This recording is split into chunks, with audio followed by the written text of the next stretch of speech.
Turn to the top of page 111, and we gather our tzitzit in preparation for the Shema.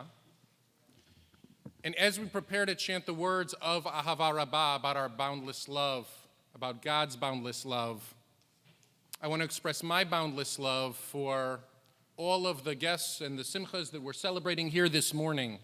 We have 2 baby namings, we have an ufruf. Immediately following services, I have to leave. I'm going to miss Kiddush because we have a bris going on inside the synagogue immediately following services. We are filled to the brim with life. And as I begin to reflect on how we plan life, which is going to be a kind of theme that we talk about again and again today, I reflect on the flight that I'm about to take immediately following Havdalah with my parents, where we'll be flying to Albany to meet my son, who will be playing in a Little League tournament in Cooperstown. That's where I'll be Monday, Tuesday, and Wednesday of this week. And this Little League tournament in Cooperstown is in the shadows of the Baseball Hall of Fame, where one could misinterpret by distance how close these little kids are to being enshrined in that building one day, simply because they're playing across the street. But they'll have the opportunity to walk into the building and see the bus of Babe Ruth and Ty Cobb, and Ernie Banks and Hank Aaron, and Willie Mays and Mickey Mantle.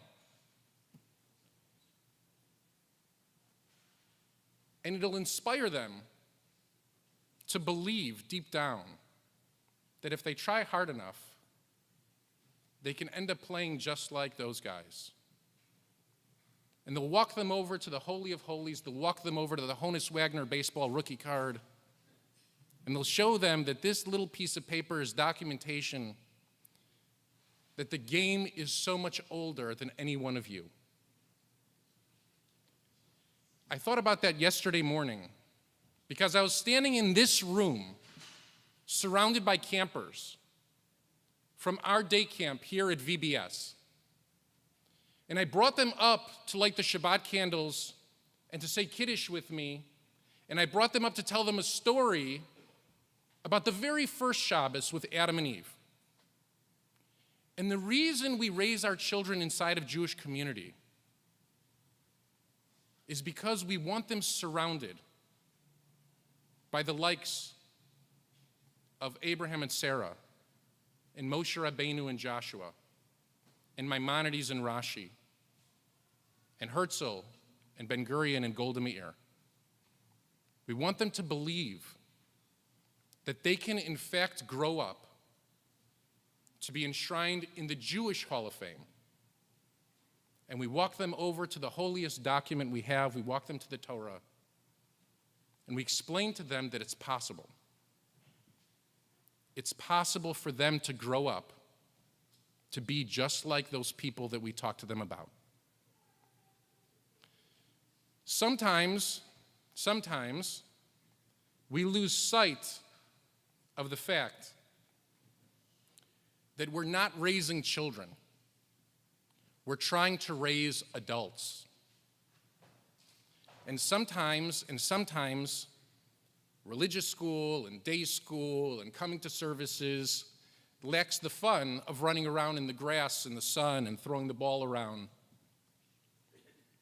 But it's up to us as parents, as adults, as community leaders, as Jews, to make sure that our kids hear those stories, to make sure that our kids see the Torah, to make sure that our kids are inspired.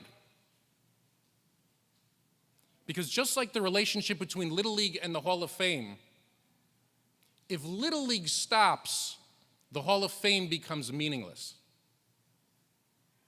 And if we stop inspiring children to come up here to the Torah and to see themselves written on the parchment, to see their futures, to see their past, to see their whole beings embodied in a Jewish community like this, then all those great names in the Jewish pantheon, they disappear. they disappear. It's for us. It's for us as adults and as Jewish leaders to make sure that our kids feel confident that they can in fact one day be admitted to the Jewish Hall of Fame.